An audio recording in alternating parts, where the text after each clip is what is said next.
Hi friends, എല്ലാവർക്കും നമസ്കാരം. എൻ്റെ മറ്റൊരു ഹോബിയാണ് ഇതേപോലെ ഇങ്ങനെ ജ്വല്ലറി മേക്ക് ചെയ്യുക എന്നുള്ളത്.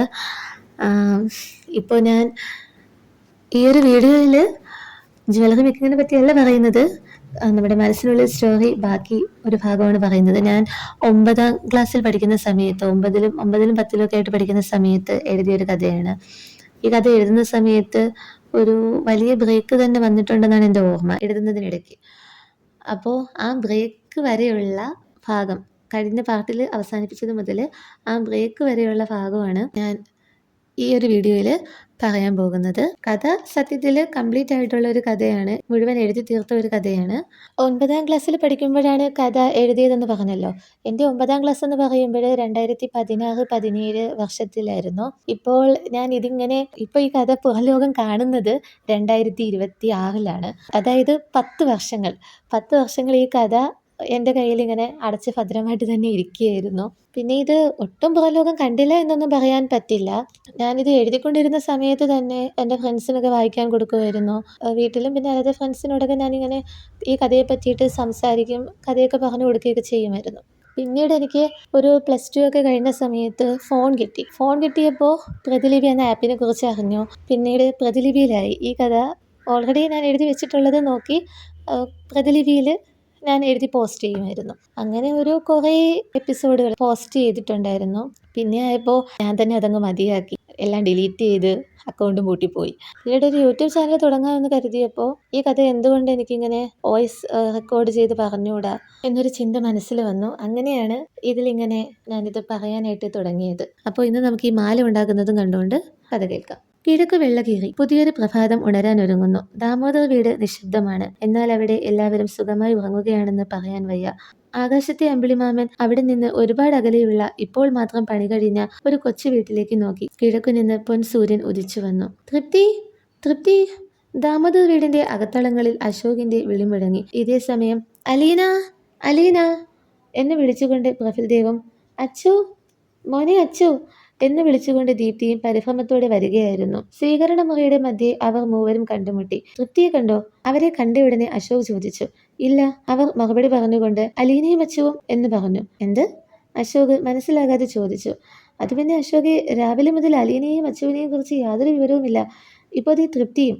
പ്രഫുൽ വല്ലാതെ പരിഭ്രമിച്ചു. ഇവരുടെ 3 പേരുടെയും സാധനങ്ങളും ഇവിടെയൊന്നും കാണാനില്ല. ദീപ്തി വേവലാതിപ്പെട്ടു. എങ്കിൽ മൂവരും വീട് വിട്ടിറങ്ങിയത് തന്നെയാ. അലീന ഇന്നലെ വഴക്കിട്ട് നിൽക്കുമല്ലായിരുന്നോ? അച്ചുവിന് പിന്നെ അലീനയുടെ കൂടെ നിൽക്കാനല്ലേ സാധിക്കൂ. പക്ഷെ തൃപ്തിക്ക് എന്താ പറ്റിയതെന്നാ ഒന്നും മനസ്സിലാകാനാകാതെ പ്രഫുൽ പറഞ്ഞു. നിങ്ങളെല്ലാവരും ഇവിടെ എന്ത് കണ്ടു നിൽക്കുക? എടാ പ്രഫുലെ, നീ വീണമോളെയും കൊണ്ട് അവളുടെ പാവണ ടീച്ചറുടെ വീട് വരെയൊന്ന് പോയേ. അവൾ കുഞ്ഞു കുട്ടിയായിരുന്നപ്പോൾ പഠിപ്പിച്ചിട്ടുള്ള ടീച്ചറാ. ഇപ്പോൾ പാവം വയ്യാതെ കിടക്കുക എന്ന് പറഞ്ഞുകൊണ്ട് വീണയുമായി രഞ്ജിനി അവിടേക്ക് വന്നു. ശരി എന്ന് പറഞ്ഞുകൊണ്ട് പ്രഫുൽ വീണയോടൊപ്പം ഇറങ്ങി. പ്രഫുൽ, നമ്മൾ പറഞ്ഞു വന്ന കാര്യത്തിൽ എന്തെങ്കിലും തീരുമാനം? ദീപ്തി ആശങ്കയോടെ ചോദിച്ചു. അതൊക്കെ ഞാൻ നോക്കിക്കോളാം എടുത്തി എന്ന് തിരിഞ്ഞു നോക്കാതെ പറഞ്ഞുകൊണ്ട് അവൻ മുന്നിലേക്ക് നടന്നു. എന്താണ് കാര്യമെന്നറിയാതെ അവിടേക്ക് വന്ന മുത്തശ്ശിയോട് ദീപ്തി കാര്യം പറഞ്ഞു. അത് കേട്ട മുത്തശ്ശിക്കും പരിഭ്രമമുണ്ടായി. പ്രഫുലും വീണയും കാറിൽ കയറി. മനസ്സിലടക്കി വെച്ചതെന്തോ പറയാനാകാതെ വീണ ഒരു നെടുവീർപ്പിടാൻ പാടുപെട്ടു. കാർ ഏത് ഭാഗത്തേക്കാണ് എടുക്കേണ്ടത്? വണ്ടി സ്റ്റാർട്ടാക്കിക്കൊണ്ട് പ്രഫുൽ ചോദിച്ചു. എന്നാൽ വീണ അത് കേട്ടിരുന്നില്ല. പ്രഫുൽ കിട്ടാത്ത മറുപടിക്ക് വേണ്ടി കാത്തുനിന്നില്ല. അവൻ ജംഗ്ഷനിൽ നിന്ന് വെറും 70 മീറ്റർ മാത്രം ദൂരെയുള്ള പ്രേംപുര എന്ന ഗ്രാമത്തിലേക്ക് വാഹനം ലക്ഷ്യം വെച്ചു. ഓക്കെ, ഇനി ഇത് കഴിഞ്ഞിട്ട് പ്രേംപുരയിൽ പ്രഫുൽദേവും വീണയും ചെന്നിട്ടുള്ള സീനുകളാണ് വരുന്നത്. പ്രേംപുരയിൽ ചെന്ന് കഴിഞ്ഞിട്ട് അവിടെ വെച്ച് മറ്റൊരു അന്തരീക്ഷത്തിലേക്കാണ് കഥ പോകുന്നത്. പിന്നെ ഈ കഥയെപ്പറ്റി പറയാനാണെങ്കിൽ അലീനയുടെയും പ്രഫുൽദേവിൻ്റെയും ഒരു ലവ് സ്റ്റോറി അങ്ങനത്തെ രീതിയിലല്ല കഥ പോകുന്നത്. ഇതിൽ അലീനയും പ്രഫുലിനെയും കൂടാതെ തന്നെ വേറെയും ജോഡികളുണ്ട്.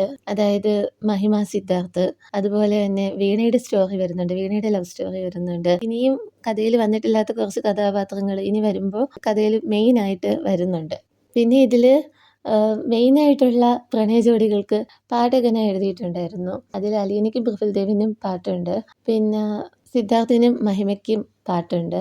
അതുപോലെ തന്നെ മറ്റൊരു കഥാപാത്രം, ഇനി വരാനിരിക്കുന്ന ഒരു കഥാപാത്രമുണ്ട്, ആ കഥാപാത്രത്തിനൊക്കെ പാട്ടുണ്ട്. അങ്ങനെ കഥയെയും പറ്റി പറഞ്ഞ് മാല ഉണ്ടാക്കി കഴിയാറായി. ഇനി മാലയെ പറ്റി പറയാനാണെന്നുണ്ടെങ്കിൽ ഇതിൽ കാണിക്കുന്ന ഈ ഒരു റെഡ് കളർ മുത്ത് എനിക്ക് ഗീവ് അവേ കിട്ടിയതാണ്. ഒരു ചേച്ചി ഫേസ്ബുക്കിലൊക്കെ ഇങ്ങനെ മാലയൊക്കെ ഉണ്ടാക്കി വിറ്റിരുന്നൊരു ചേച്ചിയായിരുന്നു.